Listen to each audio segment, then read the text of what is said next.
Again, the district attorney made the decision to bring charges in the Catano case. The Attorney General's office and myself were not involved in that decision, but I certainly recognize that you argued for it to be upheld before the United States Supreme Court. Senator, the argument in that brief was that the Supreme Court should deny review of the case. Right, but which deny the right of self-defense to this person. I'm asking you why. Senator, my duty as Assistant Attorney General was to represent the Commonwealth in that case when it came to the Supreme Court, and I did so consistent with my ethical obligations. Your duty is not to make frivolous arguments to the Supreme Court of the United States. And frankly, I question your judgment in what you did in this case, and I question your judgment in choosing to try and perpetuate what is manifestly an injustice to this victim of domestic abuse. What's going on, everyone? Talks with Kenny here today. We're reacting to a video from Senator Hawley.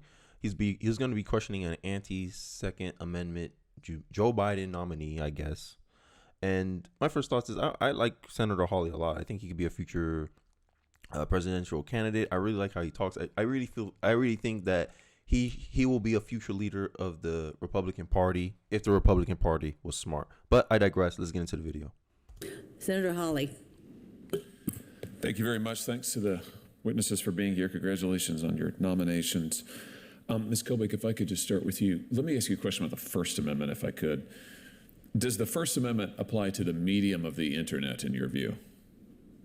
My understanding is that it does, Senator. Why would that be true, considering that the internet didn't exist in 1791? Well, Senator, the Supreme Court has adopted a number of different tests for assessing the constitutionality of different provisions. The First Amendment protects speech, of course, and people speak on the internet.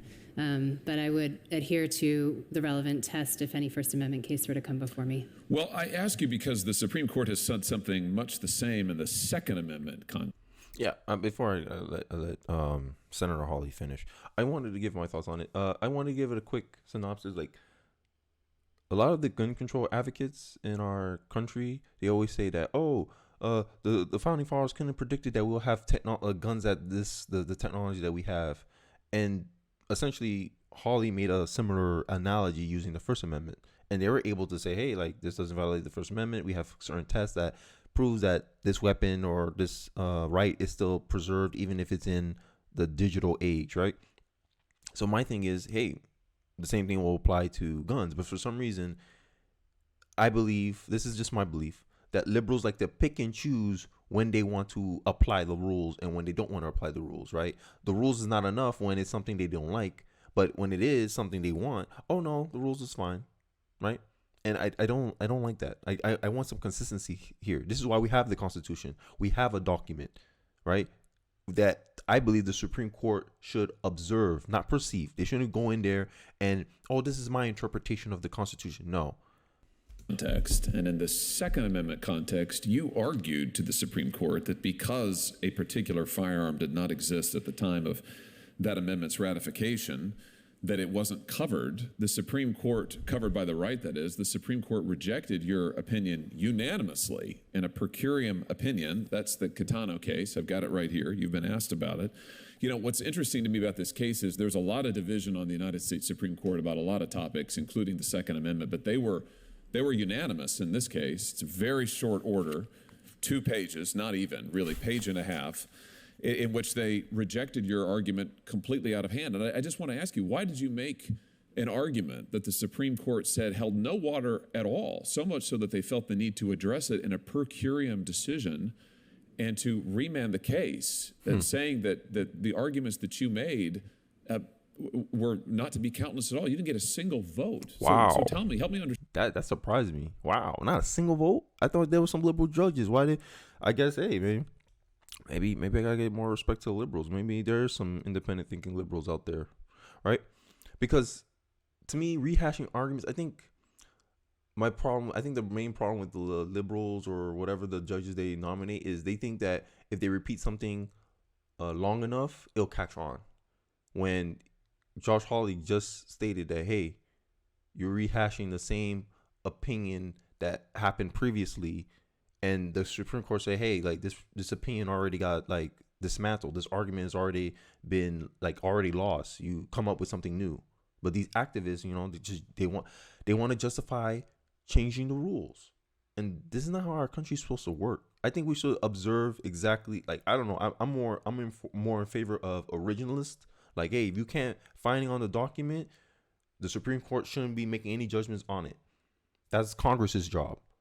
But no, people want to try to find loopholes. Oh, let's bend the system here. Let's do this. Let's have corporations censor people in our behalf. Twitter. I'm just saying. I digress. Let's continue. Understand, why did you make arguments that the Supreme Court said had previously been made and previously rejected by the same court? Wasting time. Thank you, Senator.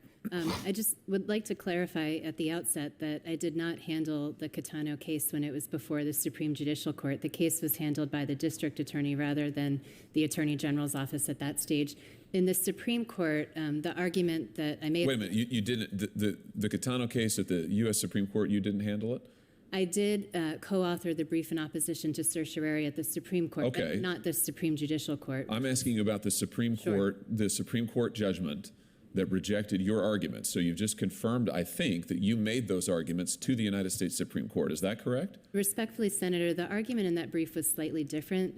The argument was that a stun gun is, we argued on behalf of the Commonwealth, not an analog to a founding era weapon. Which the Supreme Court rejected unanimously. The Supreme Court held that the Supreme Judicial Court had misstated the Heller decision in 3 respects. But again, I didn't handle the case in front of the Supreme Judicial Court. So she's saying I didn't make that argument. I don't know what she didn't want to take responsibility for what happened. I don't get it, right? And I like watching these videos. Like, I know maybe some people may not find it informative, but I like to see in real time, like, how do Congress work? How do the Senate work? Right? Like, what do they do in their day-to-day life? And this gives us little snippets of what they do. I know they have meetings behind closed doors and all this stuff, but like questioning judiciary nominees, right? I'm getting to see exactly, okay, what kind of people are going into our Supreme Court? And do I agree with these kind of people getting in our Supreme Court, right? People want to make the argument, maybe if you're a moderate, right? Maybe if you're a true centrist, you're saying that, hey, Republicans and Democrats are putting in activists into the Supreme Court. And my question as a conservative will be, well, who started that first? Because before, it used to be bipartisan support, like 60%. You had to get 60% of the vote, 60 votes, right? Who changed the rules so that way a simple majority passes in a judiciary nominee? We already know it was the Democrats. So instead of holding the Democrats responsible, you let the Democrats change the rules, and then you want to hold Republicans responsible to not play by the same rule? Like, it's crazy. It's a two-way street. If you're willing to bend the rules to get what your way is, don't be surprised if the other side feel tempted to bend the rules too to do what they need. And even then, I think Republicans, for the most part, follow the rules that's been agreed upon to the letter, right? This is why they took their time putting in their judges. And my thing is, if you look at the arguments that both sides make, right? Clarence Thomas, Sotomayor, who's a liberal judge, I believe, they'll reference the Constitution. They'll say, hey, here's in the Constitution, this is where my opinion is being based on. Liberal judges, they'll tend to go stuff outside the Constitution. Oh, we're referencing a previous ruling, right? But how you know that previous ruling wasn't based on a subjective view, right? This is how Roe v. Wade got into as a law, I believe. And if you talk to any lawyer worth their salt, they'll tell you, yeah, that was a bad ruling. Effectively, the Judiciary Court, the Supreme Court, created a law out of thin air because there was no mention of it in the Constitution. That means the Supreme Court at the time in 1972 did something that Congress was supposed to be doing.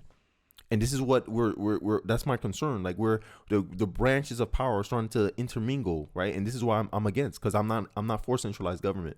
I like the separation of power. But hey, I digress. Let's get into a video. So your argument is that your position wasn't rejected unanimously by the U.S. Supreme Court? Yeah. I certainly acknowledge, Senator, that the Supreme Court summarily reversed the Supreme Judicial Court's decision. I would adhere to the Supreme Court's holding in Catano and reaffirmance of Heller's statements. Here's what I'm trying to understand. The Supreme Court was very dismissive of your arguments. One of the reasons it was dismissive is it said they've considered these arguments before and rejected them. This is why they then rejected your arguments per curiam unanimously. So I'm trying to understand why someone who has ethical obligations to the court, why you would make arguments that the court has previously rejected, knowing that they'd previously rejected them. And then here's the other thing that interests me. In this case, the person who had been arrested under this law that the Supreme Court then reversed on was the victim of domestic abuse. And I just want to read a few of the facts here. This is from Justice Thomas and Justice Alito's concurrence in that per curiam judgment. Here's what they say.